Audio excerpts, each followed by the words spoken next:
राहुल मित्तल जी, बेंगलोर से। राधे राधे महाराज जी।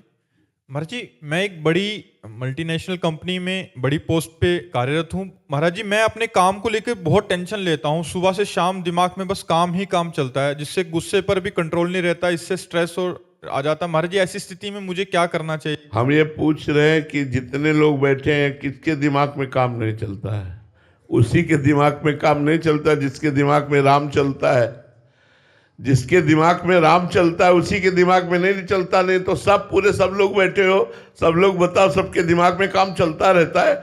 अभी आप सत्संग में बैठे हो लेकिन काम चल रहा है, या 5 मिनट में खत्म होगा, इसके बाद ये चलना है वो चलना है, वो गणित चलाता रहता है। मन कभी शांत नहीं रहने देता।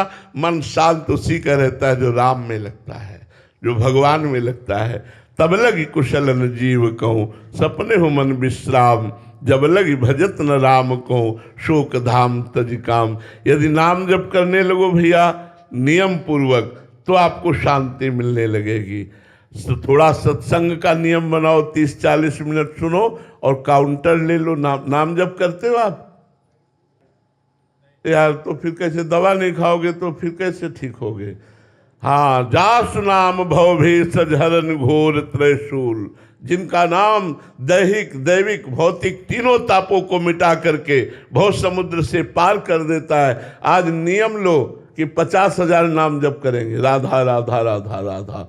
फिर हमको बताना ये बड़ी कंपनी, ये बड़ा पद, ये बड़ा बैंक बैलेंस, बड़ी सुविधा, ये शांति नहीं दे पाएंगी।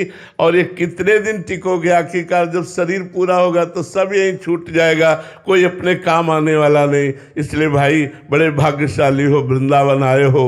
वृंदावन में परम पावन भूमि रज पर बैठकर सत्संग सुन रहे हो। आज नियम ले लो कि मैं रोज 50,000 नाम जप करूंगा। 24 घंटे में जब आपको समय मिले, चलते फिरते काउंटर है, राधा राधा राधा राधा राधा, और कम से कम 10 मिनट सत्संग सुनूंगा।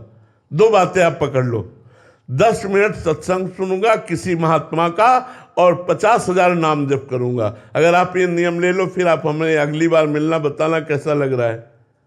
लोगे नियम? हाँ बिल्कुल। काउंटर समझ रहे ना?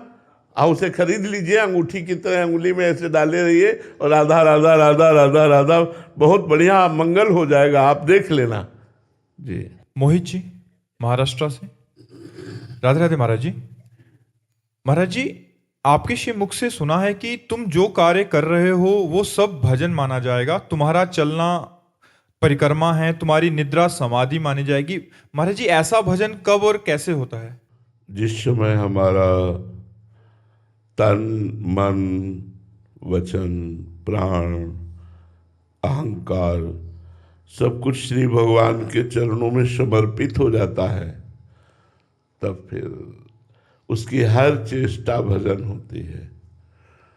जब अपनापन न शरीर में रह जाता है, न किसी व्यक्ति में रह जाता है, न किसी वस्तु में रह जाता है, केवल परमात्मा में प्रभु में रह जाता है, तो उसका चलना परिक्रमा है, उसका बोलना स्तुति है, उसका भोजन पाना हवन यज्ञ है, और उसका शयन करना निद्रा समाधि स्थिति। वो निद्रा समाधि स्थिति, ये स्थिति तब आती जब अहम का सर्वस्व समर्पण हो जाता है, प्राणों का समर्पण हो जाता है। एक क्षण के लिए भी भगवत विस्मरण नहीं होता, हर समय भगवान की मधुर मधुर स्मृति हो रही है, तो उसकी सारी चेष्टाएं भगवत में हो जाती हैं। उसका शौच जाना, स्नान करना, ये जो शारीरिक क्रियाएं भी हैं, ये सब भागवतिक हो जाती हैं। वो संपूर्ण स्थूल शरीर, सूक्ष्म शरीर, कारण शरीर, तीनों शरीरों से समर्पित वो परमात्म स्वरूप में स्थित वो ब्रह्मविद ब्रह्म ही भवति, वो ब्रह्म के समान हो जाता है। ऐसा महापुरुष जिसकी सारी चेष्टाएं भागवतिक हो, जिसके हृदय का अहम भगवान में तन्मय हो गया हो, जिसकी मन की एक एक वृत्ति भगवदाकार हो गई हो, ऐसी स्थिति होती है जैसी ये कि निद्रा समाधि स्थिति।